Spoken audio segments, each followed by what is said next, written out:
I found my wife's secret phone, and I'm shaking. It is not just an affair. It is so much worse. My hands are shaking so hard that I've already dropped my own phone twice, just trying to open this notes app. I am currently locked in the master bathroom of the house I spent the last 8 years paying for. I have the hot water running in the shower at full blast, creating a wall of steam and noise. I need the noise. I need it to drown out the sound of my own ragged breathing, and to make sure that the woman downstairs, my wife, Sarah, does not hear me falling apart. 10 minutes ago, I was a husband. I was a father. I was a man who thought he had figured out the puzzle of a happy life. Now, I'm a crime scene investigator in my own home. I am staring at a cracked, dirty Motorola smartphone sitting on a bath mat. It is a cheap, prepaid burner phone, the kind criminals use, the kind drug dealers use, and apparently the kind my wife of 10 years uses to dismantle our entire existence while I sleep next to her. I feel sick, not metaphorically. I physically feel the bile rising in my throat. It is a mixture of panic, rage, and a profound, hollowing grief that feels like someone has reached into my chest and scooped out my vital organs. I need to get this down. I need to document this because I do not know what is going to happen. When I walk out that door, I do not know if I'm going to scream or cry or if I'm going to do something that will land me in jail. It started with a gesture of love. That is the irony that keeps playing on a loop in my brain. This nightmare started because I wanted to do something nice for her. We have been talking about selling Sarah's car. It is a 2019 SUV, the Mom Mobile. We bought it when our son, Leo, was born.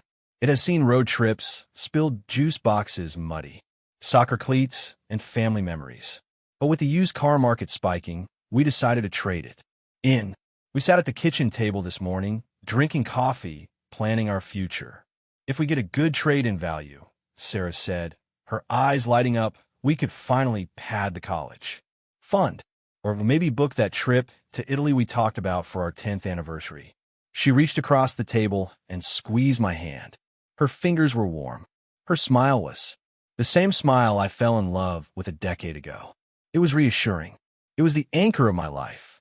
"You are such a good provider, babe," she said softly. "I do not say it enough. Thank you for taking care of us." Hearing those words now, replaying them in my head while sitting on this cold tile floor, makes me want to scream until my vocal cords snap. It was not gratitude. It was a performance. An Academy Award-winning performance designed to keep the mark, me, compliant and blind. She took the kids, Leo, who is 6, and Maya, who is 4, to her mother's house for the afternoon. "I will get them out of your hair," she said. "You relax. Watch the game." But I did not watch the game. I decided to detail her car. I wanted to surprise her. I wanted it to look brand new so we could get the maximum value for it. I wanted to contribute to that Italy trip. I spent 3 hours in the garage. I washed the exterior until it shone. I polished the rims. Then I got the shop vacuum and started on the interior. I was meticulous. I vacuumed every crevice. I wiped down the leather. Then I moved the passenger seat all the way forward. You know that gap between the center console and the seat rail? The black hole of every car? I shine my flashlight down there to see if any of the kids' Lego pieces or old French fries were stuck. The beam of light hit something reflective. It was wedged deep, caught in the metal track of the seat. I had to use a screwdriver to pry it loose. I pulled it out. It was a black Motorola phone. It was covered in a layer of sticky dust and lit. The screen had a nasty diagonal crack running across it. At first, I felt nothing but confusion. I actually laughed a little. I thought, whose is this? Did a friend drop this in the car 2 years ago? Is this mine from an old work contract? I wiped the screen on my t-shirt. I pressed the power button, fully expecting a dead battery. Icon. The screen lit up instantly. Battery, 84%. Signal strength, full bars. Date. Today. The air left the garage. The sudden silence was heavy, pressing against my eardrums. A lost phone does not have 84% battery. A lost phone is not turned on. The wallpaper was not a picture of our family. It was not a picture of the kids. It was just the default blue wave background that comes with the factory settings. I stood there, holding this alien object in the sanctuary of my suburban garage, and I felt the first prickle of fear. And then it buzzed. It was a short, sharp vibration that traveled up my arm and settled in my heart. A notification banner slid down from the top of the screen. App, Signal. Sender, the letter. J. Message, hidden content. J. My mind raced. Who is J? Jerry from her work? John, her brother? But why Signal?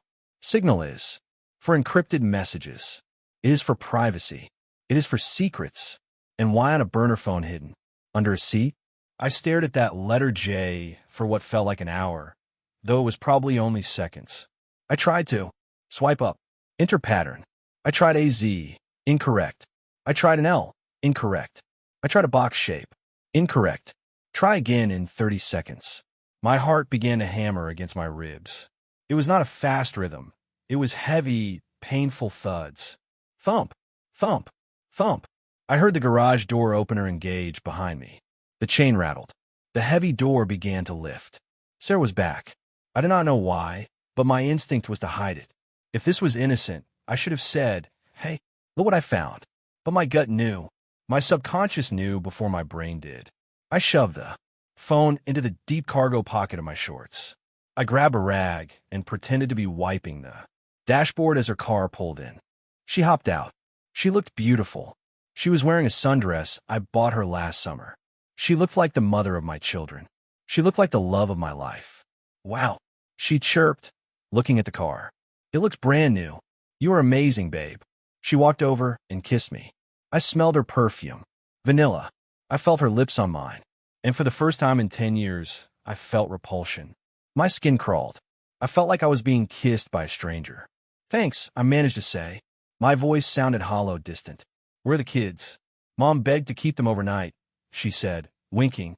"Thought we could have a date night." I bought steaks. Steaks. A date night.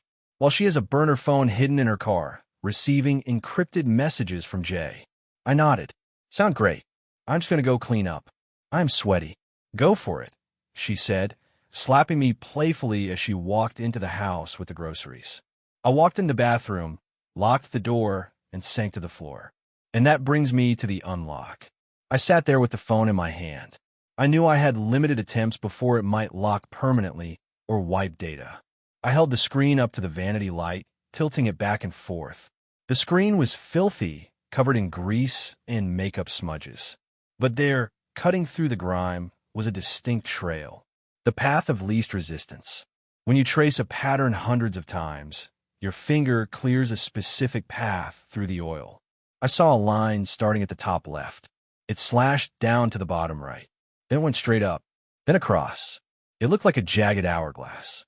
My hands were shaking so bad, I had to brace my wrist against my knee. I traced the ghost of her finger.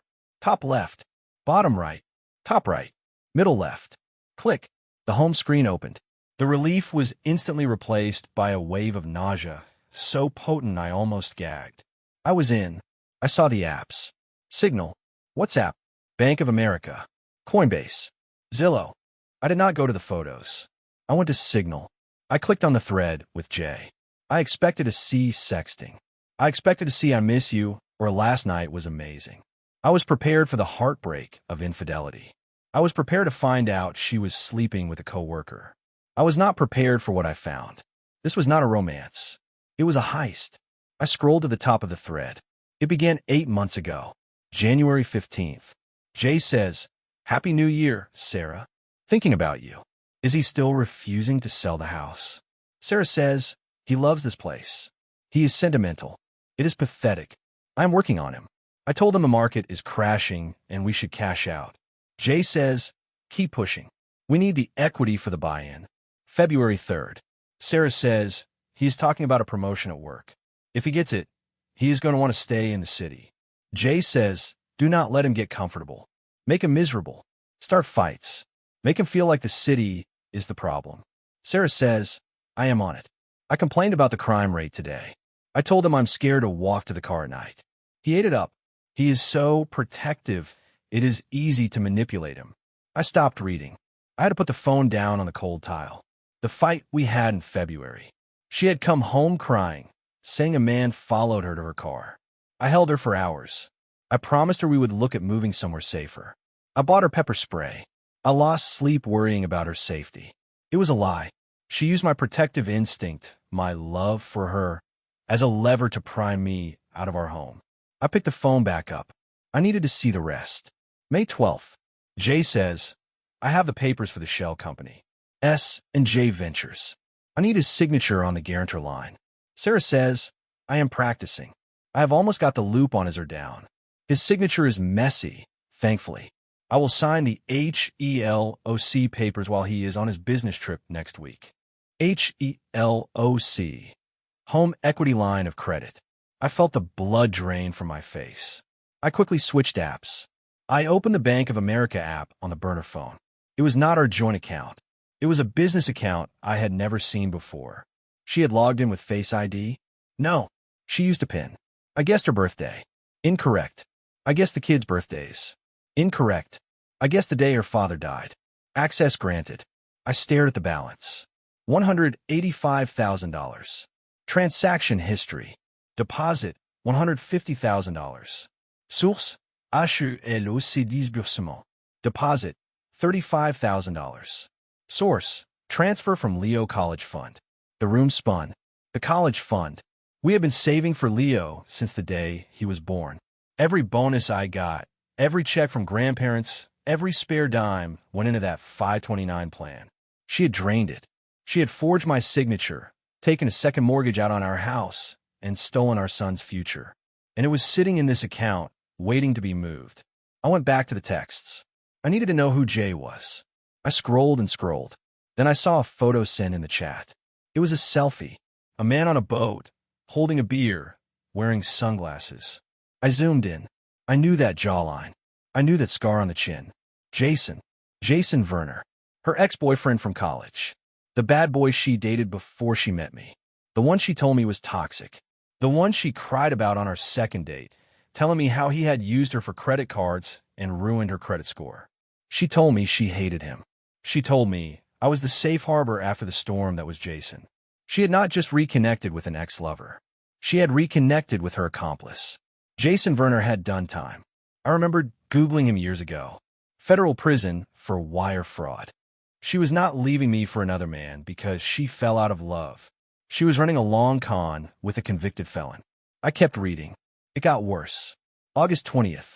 Jay says, what about the kids? Taking them is going to complicate the border crossing. Sarah says, I am not taking them. I stopped breathing. My heart stopped. The steam in the room seemed to freeze. I'm not taking them. Sarah says, they will just slow us down. Besides, he is a good dad. He can have them. I want a fresh start, Jay. No vagi. Just you, me, and the money. Jay says, cold. I like it.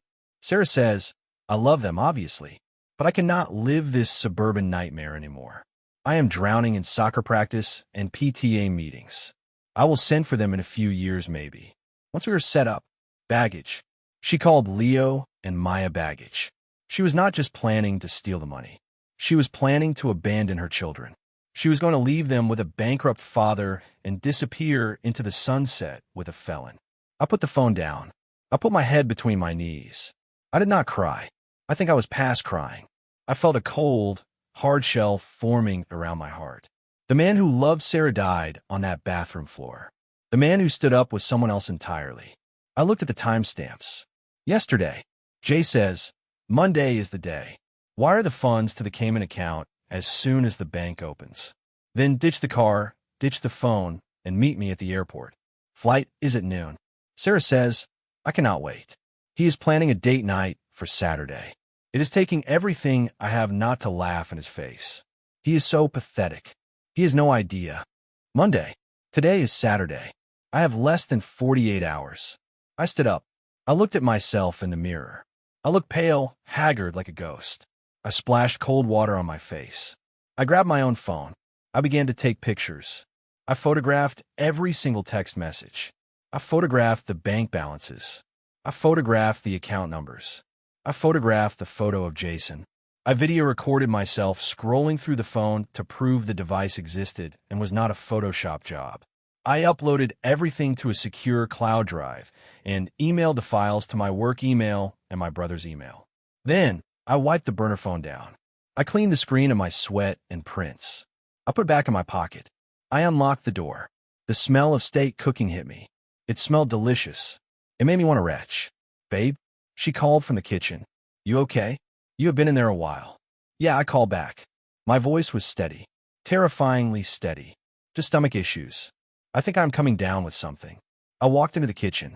She was standing by the stove, pouring wine. "Oh no," she said, looking concerned. She walked over and put her hand on my forehead. "You do feel a little clammy. Do you want to lie down?" Her touch felt like a brand. "Maybe later," I said. I forgot to unplug the shop vac. I did not want to trip on the cord. I walked out to the garage. I opened the passenger door. I slid the seat forward. I wedged the phone back exactly where I found it. I made sure it was hidden deep in the track. I walked back inside. I sat at the table. She put a steak in front of me. "To us," she said, raising her glass. "And to Italy." I raised my glass. "To Italy," I said. I took a bite of the steak. It tasted like ash. I watched her eat. I watched her check her phone, her real phone, and smile at a meme. I realized I was sitting across from a sociopath. The plan? I could not confront her tonight. If I confronted her now, she would panic. She would text Jason. They might move the money instantly via crypto or some other way I could not stop. She might run. She might take the kids despite what she said. Spiting me might be a motivator. I needed to be smarter. I needed to trap her. I faked a migraine after dinner. "I need to sleep," I said. "Go to bed. Poor thing," she said. "I will clean up." I went to the bedroom. I laid in the dark. I waited until she came to bed. I waited until her breathing evened out. Then I got up. I went to the guest room with my laptop. I spent the entire night researching. I found a fraud hotline for the bank. I found a lawyer who specializes in financial infidelity. I found a non-emergency line for the local FBI field office because of the wire fraud crossing state lines and international borders. Sunday morning. She woke up happy. She made pancakes. Only one more day until Monday. She chirped. She meant the work week. I knew she meant the escape. "Yeah," I said. "Big week ahead." I waited until she went to shower. I called the bank. I got a fraud specialist on the line. I explained everything. I told them about the HELOC, the forged signature, the burner phone, the impending wire transfer to the Caymans. "Sir," the agent said, his voice serious, "if you can upload the evidence you have, we can put a hard freeze on all accounts associated with your Social Security number. We can flag the S and J Ventures account for money laundering." "Do it," I said. "Freeze it all. Make it so she cannot buy a pack of gum." Done. It will take about an hour to propagate through the system. Next, I call my brother. "I need you to come over," I said. "Bring your truck. I need you to be a witness." By noon, the trap was set. Sarah was in the living room, folding laundry. I walked in. My brother was waiting in the driveway, just in case she got violent or tried to run with the car. "Sarah," I said. She looked up. "Hey, feeling better?" "I got an alert on my phone," I said. I kept my voice casual, confused. "Oh, what kind?" "From the credit bureau. It said there was a massive wire transfer initiated from a business account under my name." "S and J Ventures? Do we have a business account?" The color dropped from her face faster than I have ever seen. It was not a gradual fade. It was instant. She went gray. "That is weird," she stammered. "Probably spam." "That is what I thought," I said, stepping closer. "But I called the bank just to be sure." Her eyes widened. Her hands stopped folding the towel. "You called them?" "Yeah. And the craziest thing, Sarah, they told me the account was opened with a forged signature.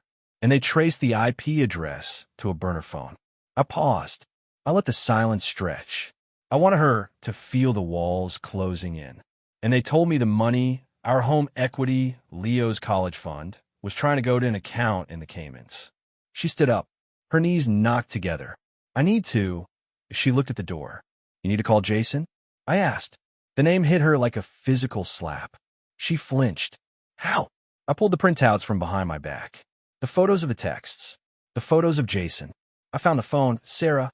I found it yesterday. I read everything. The baggage. The pathetic husband. The plan to leave me with nothing. She did not cry. That is the part that haunts me. She did not cry. She did not apologize. Her face changed. The soft, loving wife mask dissolved, and something hard and ugly took its place. She looked at me with pure hatred. You invaded my privacy, she hissed. You invaded my life. I yelled. It was the first time I raised my voice. You stole from your children. You were going to abandon them. I was suffocating. She screamed back. You and your boring life. I wanted to feel alive. Jason makes me feel alive. Jason is a felon who is using you to launder money, I said cold. I spoke to the FBI this morning, Sarah. Jason has been running this scam on 3 other women. He was not going to meet you at the airport. He was going to wait for the transfer to clear and then disappear. You were the fall guy. She froze. You are lying. Am I? Check the burner phone. Oh wait, you cannot. Because the bank froze the assets an hour ago. And I bet Jason is not answering his signal messages right now. She ran. She sprinted past me, out the front door to the driveway. She ran to her car. My brother blocked the driveway with his truck. She sat in the driver's seat, frantically tapping on the burner phone. I watched through the window. She tapped. She waited. She tapped again. Then she slammed the phone against the steering wheel. He was not answering. The money was gone, frozen. The lover was gone. The escape was gone. She came back inside. She looked small, defeated. O.P., she started, tears finally flowing. I made a mistake. He brainwashed me. I did not mean it. Get out, I said. But this is my house. I filed emergency protective orders this morning. I said, you're under investigation for grand larceny and wire fraud. If you're not off this property in 10 minutes, the police are coming to arrest you. And since you're a flight risk, you will not get bail. She packed a bag. She left in an Uber because I would not let her take the car, as it is evidence. She is currently staying at a motel. Jason has vanished. I'm sitting here in the quiet house. The kids are still at her mom's. I have to go pick them up in an hour. I have to look into my son's eyes, the son she called baggage, and tell him mommy is not coming home for a long time. I have to rebuild the college fund. I have to fight the bank to get the HELOC removed since it was fraud. I have a mountain of paperwork and heartbreak ahead of me. But I am alive, and I am shaking.